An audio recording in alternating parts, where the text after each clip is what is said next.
Good evening. Good evening, everyone. This is Robin Dillard. I'm publisher of BEQ Pride Magazine, and we're going live tonight to talk to our good friend, Kevin Spencer Beckford. And it's all about justice, equity, diversity, and inclusion. Tonight, we want to take a step back and take a look at each one of those words and understand how to take it back to basics. And I thought having Kevin on tonight would be ideal and fascinating because he has such a wealth of experience.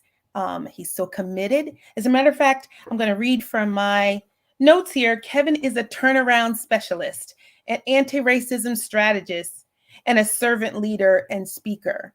He is currently Chief People Officer at Grit Health. And Kevin, welcome. And please tell our audience a little bit about your background and who you are and what you do. Sure. Thank you. Thank you so much, and thank you for the opportunity to be here. So I'll give you a little bit of my. I'm originally from Kingston, Jamaica. My whole family actually is from either the north coast of Jamaica or Kingston, the capital. I was born there, and about 3 months ended up moving to the Bahamas Islands. So, for people that don't know it, generally Jamaica is one big island. The Bahamas is multiple islands. So traditionally here, Nassau, Freeport, Grand Bahama, Andros, Eleuthera, and so on. I actually spent about 14 years in Nassau, the capital of the Bahamas, which is a pretty tiny island, about 7 miles by 21. And then I spent about 4 years in Freeport, Grand Bahama, which is about 48, 50 miles long, about 28 miles wide, so kind of long and very narrow. And so I moved to the United States at about 18. A family here in upstate New York sponsored me and came here for college and for work and to really, if we stayed in the islands, we'd have to really stay in the hospitality field, which is the dominant sort of job stream. And my dad wanted something different for us. He was an engineer by trade, and he just felt that hospitality would limit us to only certain jobs or limit us to staying on the island. And so I came up here for school, and yeah, I would say pretty early on in my career, I discovered that I believed that servant leadership was missing in the corporate world. And so that's the leadership style I practice. And for those who are not familiar with that, command and control is sort of on one side, empowerment style leadership is kind of on the other side, and somewhere in the middle is a kind of a mix of both. Command and control you typically see practice quite a bit in the military space. Military. Yes. So usually it's sort of tell you what to do, when to do it, how to do it. Don't ask, just do it. And because when you're in theater and someone's making a decision, there's not a lot of room to compromise or to That's right. negotiate. It's because it can mean a difference between life or death. But in the business world, servant leadership is a wonderful style of leadership that is much more dominant today. Years ago, when I started practicing it 20 some years ago, we couldn't even call it servant leadership. We just kind of practiced it because if you said it, people said that was soft leadership. It wasn't, effective and so on. And so I was kind of practicing servant leadership in the closet, so to speak. So I was using all the tenets of it, but never put it on my resume, never talked about it. And I have to say right now, I'm proud to say that it's, prominently on my LinkedIn profile. It's within my resume. And it comes up in my interviews when I'm looking at different opportunities. And then when I talk to groups about effective leadership, the underpinnings of it is servant leadership. Leaders are at its core here to serve, not to be served. Right. And so it really positions, and probably to give you a good visual, I take a look at my org chart. Typically, when I'm in an organization, I manage up to 600 people. And so one of my assignments I turn it upside down. So what it shows you is that the most senior leader is really the biggest servant. And it really illustrates the importance of how we're supposed to listen to, understand, and meet the needs of our folks. Right. Wow. Wow. That is definitely an amazing way to approach this work. It's so important. And so tell us a little bit about Grid Health in your role there. You haven't been there that long, right? That you've made Yeah, some moves. fairly new actually. In fact, it's kind of neat because we've been recruiting. In fact, I literally came on board and was having to post within a week because we went from we're small startup company, started about 6 years ago. Started with a dream. Our CEO David Craig is a two-time cancer survivor, and when he went through that whole experience. What he's noticed was missing was it wasn't human centered. You know, the Mm, treatment was really very functional, very practical. There was really no one to kind of help guide him through what's it like to go mhm, through the treatment. What are the effects? Quality of life. Your life changes. He had testicular cancer, so mhm, one of his surgeries completely changed what he said that he grew up thinking of what a man included certain things. And he said, mhm. only to find out that, oh my goodness, all of those things that I used to think of as being a man is now gone. Gone, And right? so there was no one to help prepare him for it, no one to talk to him about it, no one to, counsel him or to say, hey, here's what I've done. So it was just, it was a very isolating experience. And so he essentially wanted to create a company that at its core created community. So in other words, when you're diagnosed with cancer, to be able to, you log in, set up, you immediately get connected to a Mhm, global community. And so we have monthly meetups. That people essentially just you register, you join it, and you get a chance to listen to, talk, and just visit and commune with other people globally that are struggling with cancer in one way, shape, or form. And at a minimum, it's kind of like a support group. At a maximum, it's about getting real good information that could eventually lead to understanding new clinical trials, participating in research, getting information that will empower you to be able to, be in the driver's seat of your care. And so that's kind of the free part of our business that we essentially mhm, why we got started. But in order to pay for that, we actually have two payment streams of our business, where one is working in with research companies, helping them to perform human-centered research. We mhm, also put on, we call it empowerment virtual conferences. Our largest one we just had recently in November is called the Global Virtual Cancer Conference. It's mhm. really it's a signature program that we have at over 50 some countries that are represented, and almost 3,000 people that join that conference over a few days. And that's just one of our conferences. And so, one of the things, and we're really just scratching the surface, because if you think about it, the number of people that are diagnosed with cancer every year Yeah. is a significant number. And so this community really helps to support people who are not just diagnosed today, that are in remission, coming out of Right. remission. Folks that are Right. just, your life has changed because you're living with a compromised immune system because of what the chemo did to damage your system. And so there's really an ongoing level of support, and we're really trying to create a community that creates a sense of connectedness. And what we're looking to do, it's a very ambitious mission, but it's one we believe is doable. And so we want to put the human back into the center of all that whole ecosystem of healthcare. Starting first with prevention to make sure people don't get sick in the first place. So we can really, education, awareness, those sorts of things. But if you do get if you are sick, we want to be able to get you detected fairly quickly, because the earlier you detect cancer or any other diagnosis, the greater chance that the remedy will be successful. And then the next step is therapy. So we want to make sure there's equity in the detection. So no matter Yeah. what zip code you're in, no matter who you are, no matter where you are, no matter your economic status, we want to know that you have the ability to be detected quickly so that then treatment can start. And oh, by the way, we want that treatment, the best of the best, be available to everyone. And then ultimately, we want to make sure that there's equity in outcomes. So therefore, Yeah. today, for example, most people are not aware, unless you're in the cancer space, that African American women that are diagnosed with breast cancer die at twice the rate of white women, twice the rate.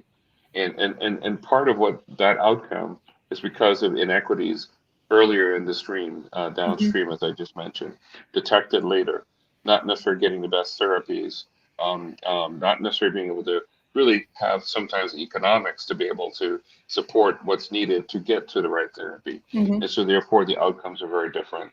And so our goal is to raise awareness through our virtual conferences, getting the right stakeholders to the table who have the resources to be able to help eliminate and change some of those inequities. And that's essentially the core part of our business. Okay, so I was hearing quite a bit, especially on the support side, and just the entire continuum of services, and the prevention part of it. What I'm wondering is, are there support services for caregivers and the family members of cancer Absolutely. patients? And okay, Absolutely. It's a wonderful question, by the way. So when I talk of community, community is all of that. So it's the family members, it's the caregivers, it's the providers, and then the patients themselves. And so what we've discovered is that, particularly on a personal level, what really, one of the things that sort of really attracted me to this company is that I myself, had a connection with cancer. My brother and his wife, he was 52, she was 50, were diagnosed about 9 months apart, and with stage 4 by the time it was detected. And so we lost both of them within, less than 2 years. My brother after 11 months from his diagnosis and 18 months from my sister-in-law. Pretty young. They had 2 kids at home, and quite honestly, it was such a whirlwind. And I just remember, just at times wondering if I was in a movie, or I was in a dream, and that someday I would just wake up and this was just not happening. And so when I think about that whole experience for me personally, even though my brother and my sister-in-law were the ones that were diagnosed and going through therapy, or her entire family were walking with them on this journey, not knowing what to say, what to do, sometimes just feeling powerless, feeling isolated, just you name it. Yeah. And so, so when someone is going through a diagnosis, particularly cancer, but it can be other things. Hmm. They take the family with them. And so Yes. when we talk of community, we talk about the broadest definition of community. So when we have our meetup sessions, we have people that show up that are the patients, the family members, friends, and in some cases, just the friend or the caregiver, not even the patient, right? So Okay. in other words, so in other words, it's a community that really is there to help people to process and to manage the challenges that go along with a diagnosis that could be life threatening. Wow. Yeah. And what's really interesting that you brought up in introducing uh, the topic and specifically giving us some background on the grit health. Um, what I'm thinking about is the topic today is about justice, equity, diversity, and inclusion. And when you spoke about cancer as a diagnosis, it doesn't discriminate. However, sometimes there are conditions and situations that predispose certain groups of people more so than others, or the outcomes are different. So Yes. let's talk about that. Let's talk about how you see Jedi. I'm calling it Jedi. BEQ is calling it Jedi. With respect to the kind of work you do and how you see it for your organization, the importance of having that servant leadership mindset that you come to the table with, but with these principles in justice, equity, diversity, and inclusion, and why they matter. I tell you, that's you hit on, I think I would say, the magic number in terms of the things that really are keep us up at night, right? Which is, and I'll go back to what you said earlier, cancer or any other health diagnosis doesn't discriminate, right? Because simply because we're all human. So our bodies are susceptible to any kind of illness, virus, you name it. The pandemic recently just really Mm-hmm. made that even more crystal clear for us. In fact, what the pandemic did is to really expose inequities that we've been living with, and in some cases, as a society, ignoring for quite some Mm-hmm. time. But what the pandemic showed was that ignoring those inequities actually is not good for everyone. Kind of, in fact, it made me think of Martin Luther King: "Injustice anywhere is injustice everywhere." And Right. at the end of the day, essentially, what the pandemic showed was that whole segments of our community that have been living with inequities, systemic poverty, underfunded resources, underfunded schools, no health care or limited access to health care, low paying or poverty wages, no benefits, all those things that we as a society have been ignoring for the most part, mainly because we have not addressed them. I say we're ignoring them. Turns out that during the pandemic, those very people were the critical workers. They were the folks that helped to do all the things that we needed to keep alive, to stay alive, to be well, to keep the economy going. And those were the very people that we've been ignoring. And so what was really interesting was that some of the policies that we rolled out in short order, something we couldn't do in any other political year, we got them done because we were trying to survive as a Mm-hmm. human community. And my hope is that that stays fresh in our minds, Now that the pandemic is starting to get to a different stage, to recognize that the work we did in short order during the pandemic, we should make it systemically an ongoing solution to eliminate inequities. And so bring that right full circle to healthcare. When you think about how cancer, anybody can be diagnosed with cancer. However, if you look at the inequities at the front end for, prevention, Mm-hmm. in order to be able to even know if you have the early stages of cancer, you need to be able to have your checks, your access to a doctor.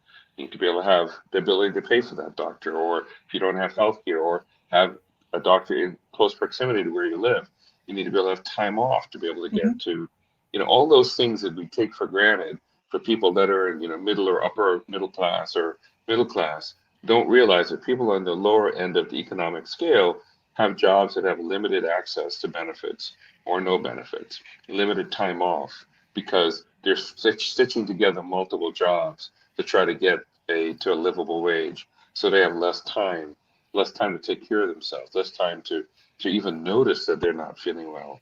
Yeah. And so all those things, those inequities baked into the early part of the process eventually leads to later detection, later diagnosis. And so by the time they find a cancer, it is at a stage 4, stage Mm-hmm. 3, which means your outcome is going to be grossly different. So let me add something to this because now we've touched so many issue areas, if you will, but even something as simple as food insecurity, right? Or that plays a role. The kinds and qualities of food that people are eating and how that impacts their health. I mean, that's even before you're even sick or even have a doctor. It's just how Right, you're being fed, your right. education, to even know things. So I think this is really powerful. And one of the things I wanted to bring up, since BEQ Pride magazine is focused first on the LGBTQ plus and same gender loving community, and then everyone else, any allies and people that love the community, welcome to this robust discussion. But there happens to be a situation where people in the LGBTQ plus community end up diagnosed with cancer a little more often and oftentimes find difficulty finding caregivers that they feel comfortable with. So, I want to just throw that into the conversation and think about your role as chief people officer. And, you know, it's more or less you have a very young company, but the idea is to be inclusive of all communities and people that find themselves with a diagnosis of cancer or a family member, a loved one that they have to care for.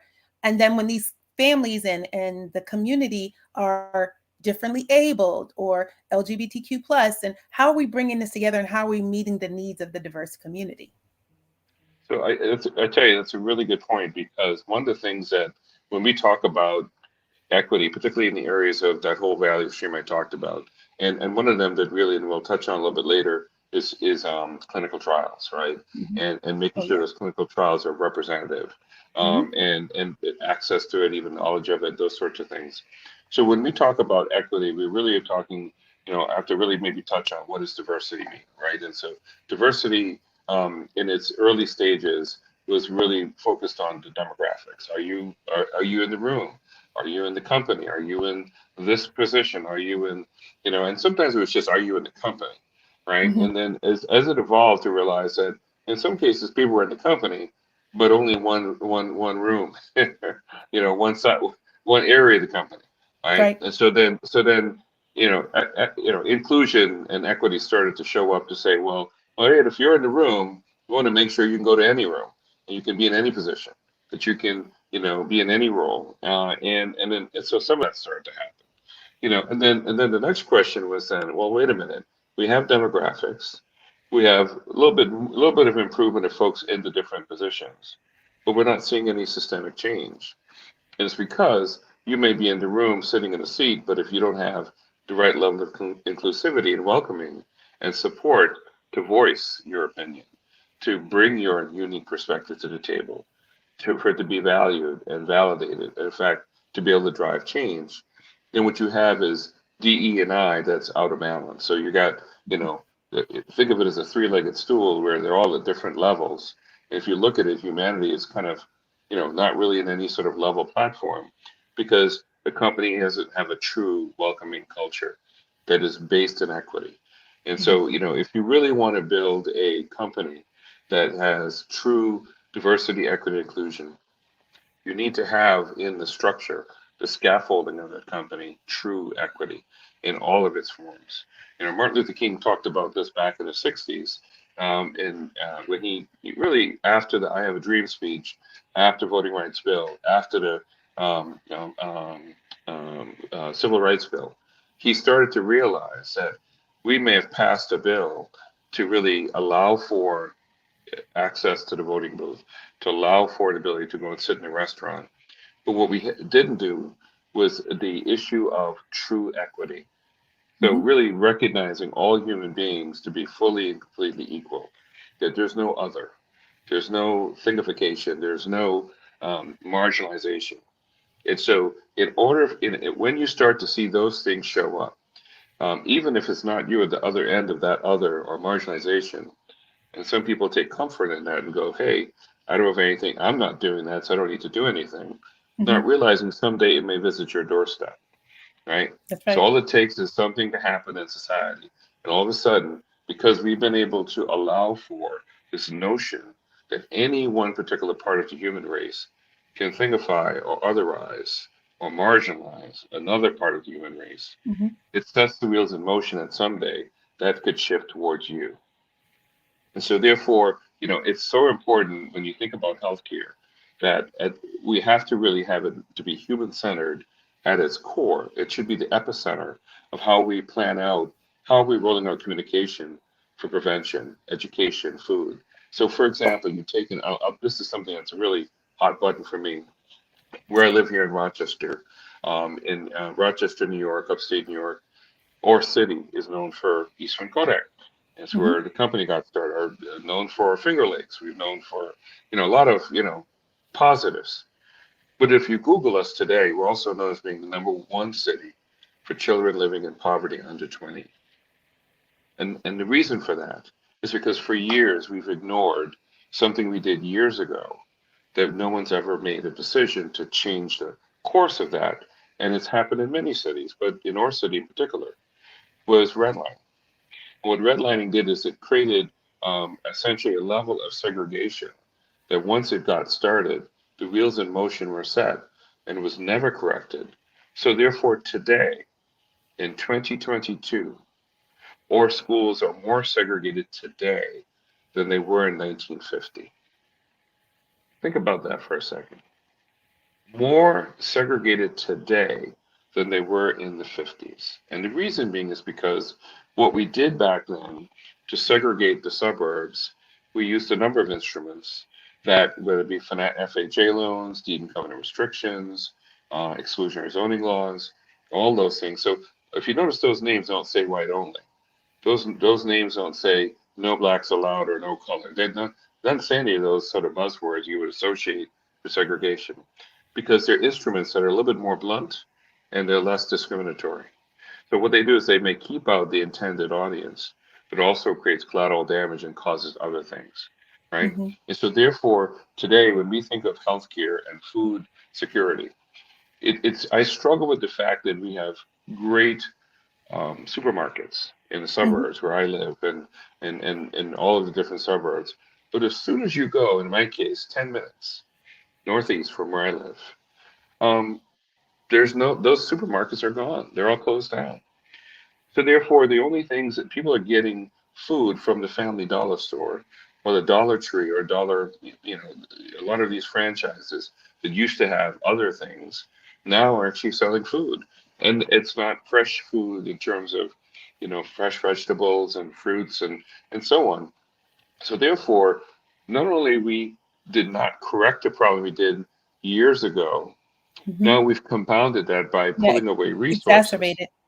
Mhm. Exactly. So to me, when I think about healthcare, it's just part of a broader question of where if a company today, so if a CEO is watching this program right now and is disturbed by what you just heard, I would ask you to go and look in the mirror and ask yourself, what part of this problem do you own?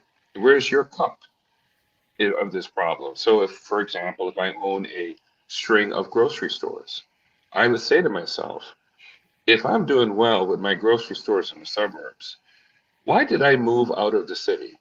And you may have reasons. Maybe not enough volume. You couldn't charge as much as you do in the suburbs. And so therefore the financials look different. But wouldn't it be interesting if as an anti-racist action, you may put together a plan that says, I am going to put strategically a smaller version of those stores to get your costs down, but at its core, the same quality foods that are available in the suburbs are available to the people in the inner city. And in fact, hire all the people that live in the city. And in fact, pay a livable wage. Let's go Wow. further. Benefits. Right. Let's go further. Let's subsidize that with the people that are in the suburbs. Subsidize, take some of the funds from there to make sure that you can pay a livable wage. You can make sure that you're employing people, providing them with fresh food, all of this good stuff. You could do that as an anti racist action. Say, I want to help address the prevention part of healthcare by providing good quality food that can reduce the chances of certain diagnoses. Same thing with healthcare.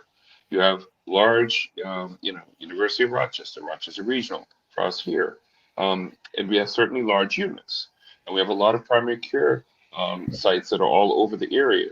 The question is, uh, we have smaller organizations like Trillium Health, Jordan Health Clinic, that are serving the inner city, which would really benefit from more partnership from some of the larger systems that are operating with $4 billion or $16 billion, you name it. And so to me, that would be an anti-racist action to help bring about equity.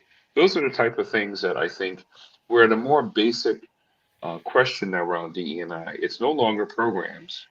It's no longer fancy PowerPoint slides or bringing in expensive speakers who has Hmm. a book deal that you're going to buy their book and get a signature. I would say that performative part of DE&I really needs to go by the wayside and to really Hmm. get back to the basics of humanity. I love the way you brought that full circle because that's the point. And we're not really trying to compel people to take these human-centered actions. But there is an economic value to this. Can you tell us a little bit about why it's important to take this step as an anti-racist, to be a servant leader, all those things that you shared about your work, but just why is that of value to me? If I am a cis, white, straight man, why is it important to me? Why do I have a stake in this game? Because all does mean all. You got it. So I'm going to give you two answers. I would say the most simplest one is because we're all human and we are all deserving of equity. That's the simplest answer. To give a more complicated answer for people that may or not are not motivated by what I just said. So, for example, I know folks that they look at the bottom line. They don't really care about humanity in that sense. They have a sense of humanity, but for their immediate family, they don't have what's called a broader definition of. To me, my family is everybody I meet. You Hmm. know why? Because we all need each other. And I don't see any value in me doing well and somebody else not doing well. I don't enjoy my wellness if somebody else doesn't have wellness. Hmm. However, I'm also a realist. There's some people that are pretty centered, and so they're concerned about what's in it for me. So Hmm. I'll offer that there's a business case for what we're talking about. It's Hmm. not just altruistic, and so it's very simple. I'll pick on Walmart as a good example. Okay. Walmart is a company because there's a lot of studies around this. So this is stuff that you can Google and take a look at for the folks that are listening. Walmart is one of the largest private employers in the United States. Now they're starting to do some of this now, so it's starting to come to fruition. But they could have done this years ago. When you look at the profit margins of Walmart, they Hmm. clearly are making billions and billions of dollars. Yes. Much of that money was going to a small handful of people, their senior executives, maybe their mid managers, and so on.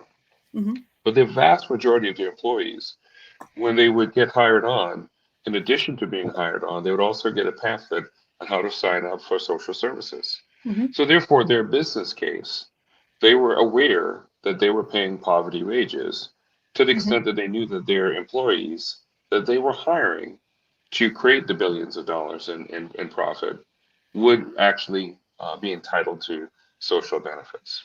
Now, let me put my anti-racist hat on for a second, and at the same time be responsible to my shareholders and the community that we live and work in.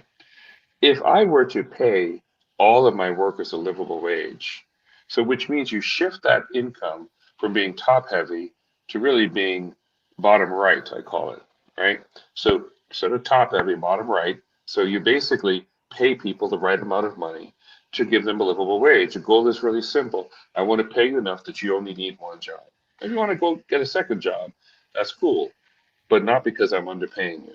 I'm going to Mhm. make sure that these billions of dollars that I'm making, before I start divvying them up into my shareholders and in my dividends or the pockets of my senior leaders, I'm going to make sure that I pay them right. Mhm. What do you think is going to happen? Most of those workers are already working for the store they're going to shop at. So some Mhm. of those dollars will actually come right back into the cash register. Mhm. But oh, by the way, what's beneficial is less sick days because people will now have one job, not two. Full benefits so that they can go and see the doctor well in advance of something becoming a problem.